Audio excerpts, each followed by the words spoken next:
여러분 안녕하십니까. CJB 8시 뉴스 시작합니다. 6.25 전쟁이 끝난 지 76년이 지났지만 아직도 이름을 찾지 못한 채 사냐에 잠든 국군 전사자들이 많습니다. 충북에서도 유해 발굴이 이어지고 있지만 세월이 흐를수록 신원 확인은 더욱 어려워지고 있는데요. 전우를 기억하는 한 참전 용사의 간절한 바람과 이름 없는 영웅들을 가족의 품으로 돌려보내기 위한 노력을 이민아 기자가 취재했습니다. 올해 봄 국군 전사자의 유해를 찾기 위한 작업이 진행됐던 충북 괴산의 한 야산입니다. 한 달간 산을 뒤졌지만 안타깝게도 올해 이곳에서 발견된 유해는 단 한 구도 없었습니다. 76년의 세월 속에 흔적은 사라져가지만 그날을 생생히 기억하는 한 노병이 청주에 살고 있습니다. 1931년생으로 올해 97살인 지연규 선생. 그는 전쟁이 발발한 1950년 인생에서 가장 빛나야 할 20살 청년의 나이로 입대해 휴전 이후인 1956년까지 무려 6년간 전선을 누볐습니다. 6.25 전쟁사에서 가장 참혹한 격전지로 꼽히는 강원도 양구 전투 등 전우들의 피로 얼룩진 현장을 지금도 잊을 수 없습니다.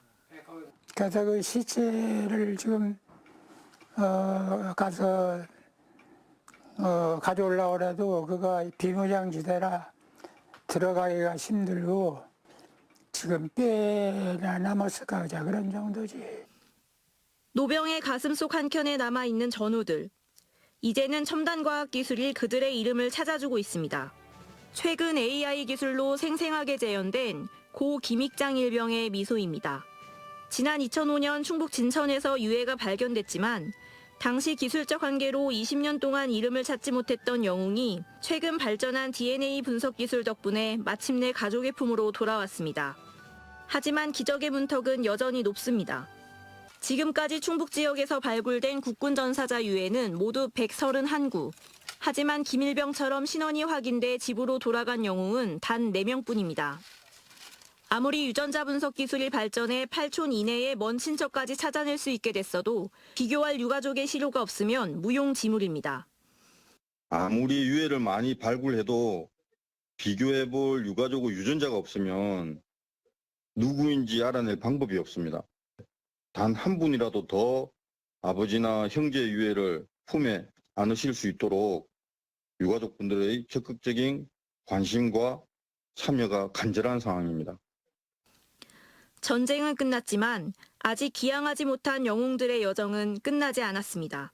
전우를 기억하는 노병들의 시간이 얼마 남지 않은 지금 이름을 찾아 가족의 품으로 돌려보내기 위한 노력도 더욱 절실해지고 있습니다. CJB 이민아입니다. 충청북도와 청주시가 주관한 6.25 전쟁 76주년 기념 행사가 오늘 청주 예술의 전당에서 열렸습니다. 6.25 참전 유공자와 보훈단체 등 1,400여 명이 참석한 오늘 기념식에서는 고령의 참전 용사와 호국 영웅들에게 감사의 뜻을 전하고 도민 안보 결의대회를 통해 평화의 소중함을 알리는 시간을 가졌습니다. 각 시군에서도 별도의 기념 행사를 개최해 호국 용사의 숭고한 정신을 함께 기렸습니다. 이번 지방선거에서 충북에서 유일하게 단체장과 지방의회 정치 권력 지형이 다른 곳이 있습니다. 바로 충주시인데요. 국민의힘보다 한 석 많은 10석을 확보한 더불어민주당은 소통을 하되 역할을 다하겠다며 송곳 검증을 예고하고 있습니다. 최현석 기자입니다.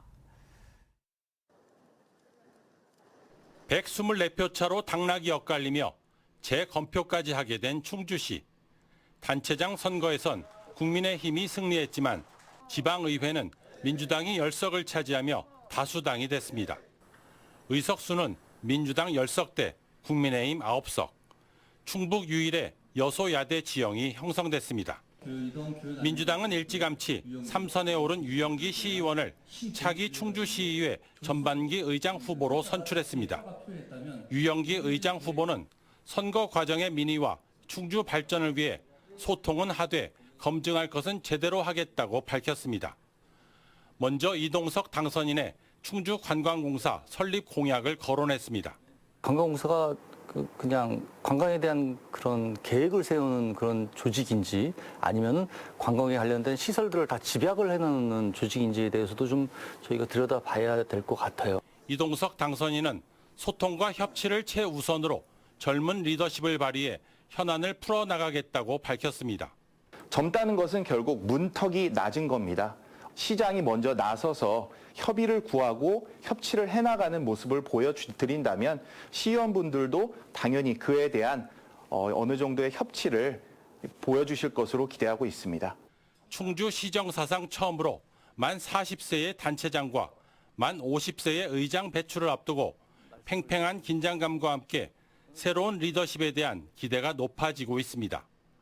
CJB 최연석입니다.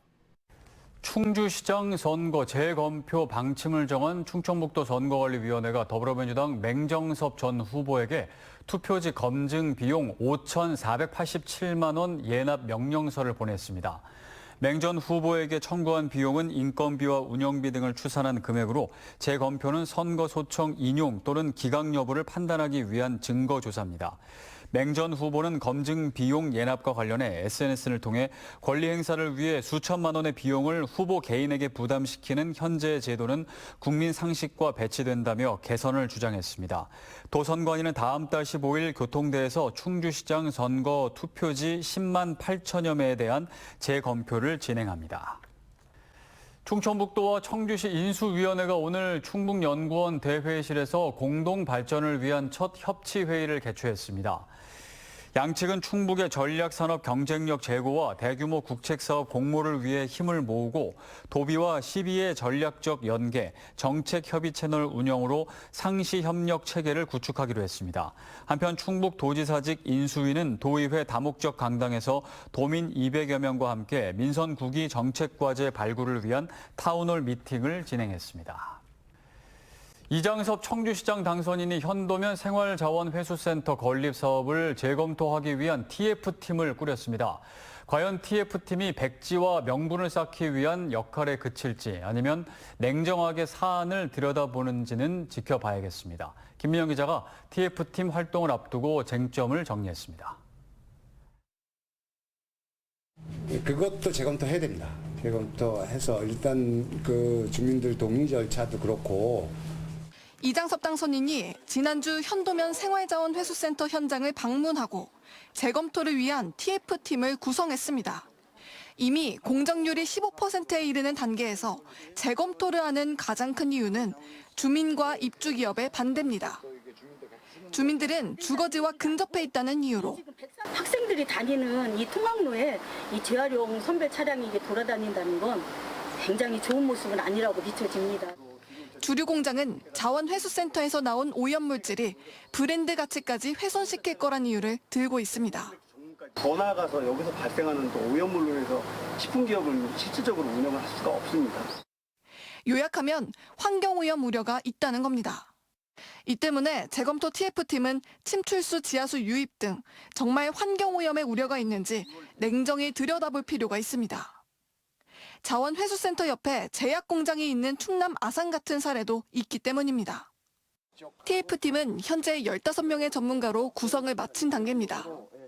어떤 기능이 있는지부터 그다음에 입지 선정 과정에 관한 것들, 앞으로 어떻게 운영을 해야 되는지, 또 그동안 그 사업을 추진하는 과정에서의 여러 가지 쟁점도 있고 그렇거든요.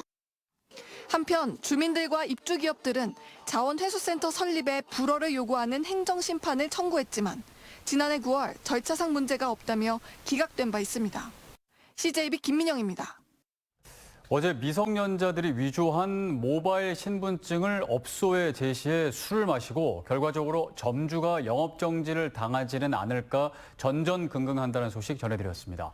그런데 법리적인 부분을 좀 더 취재해보니 정작 가짜 모바일 신분증을 만들어 쓴 미성년자들에게는 현행법상 공문서 위조나 주민등록법 위반 같은 책임을 묻기가 사실상 어려운 것으로 확인됐습니다. 어떤 이유 때문인지 이환 기자가 취재했습니다.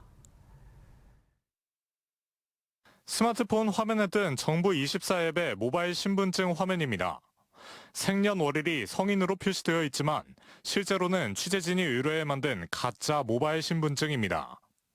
최근 청소년들 사이에서는 인터넷 브라우저의 홈 화면 바로가기 기능을 악용해 겉보기엔 정식 앱처럼 구동되는 가짜 신분증 웹페이지를 활용한 수법이 유행하고 있습니다.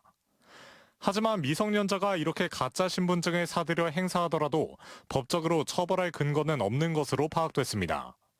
가짜 화면을 만들 때 본인의 사진과 주소는 둔 채 생년월일 숫자만 무작위로 바꾸다 보니 실제 존재하지 않는 인물, 법률 용어로 허무인 명의의 신분증이 되기 때문입니다.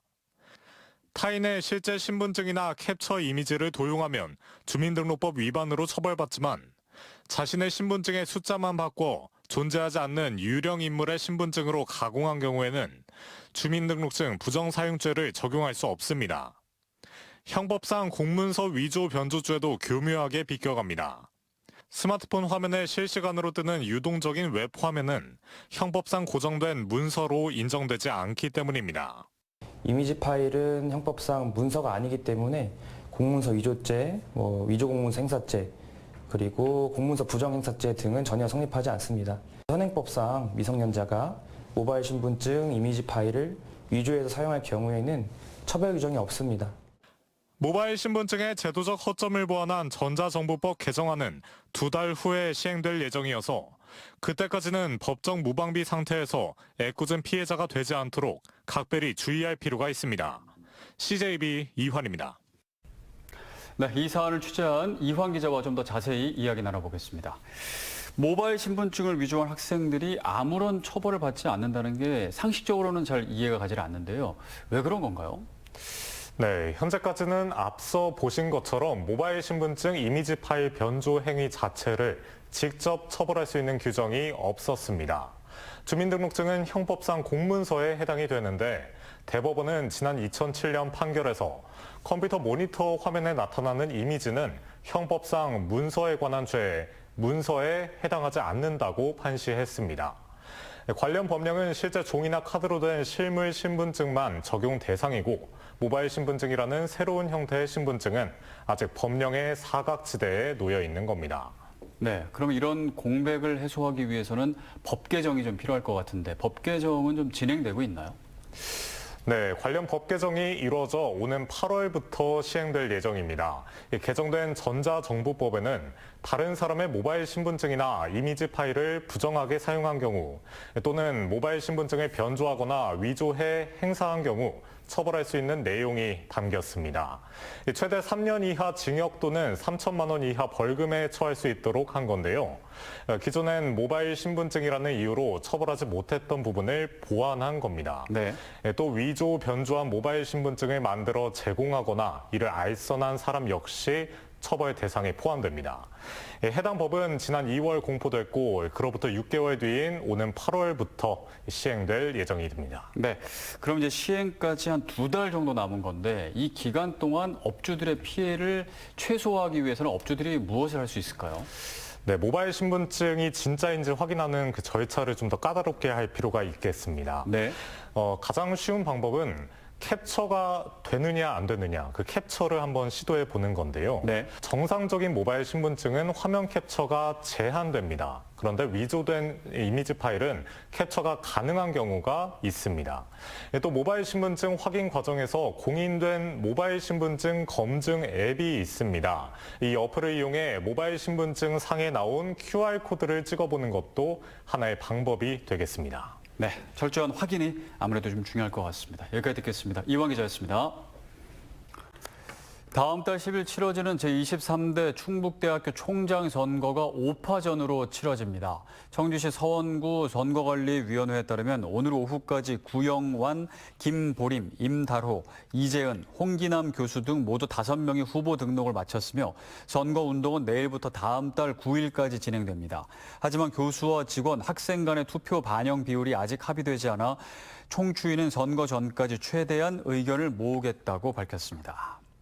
청주 청원 라이온스 클럽이 야간 학교 늘 푸른 교실에 에어컨을 지원했습니다. 배움의 기회를 놓친 성인들이 검정고시를 준비하는 이 학교는 최근 노후화된 에어컨 때문에 무더위 속에서 어렵게 수업을 이어왔습니다.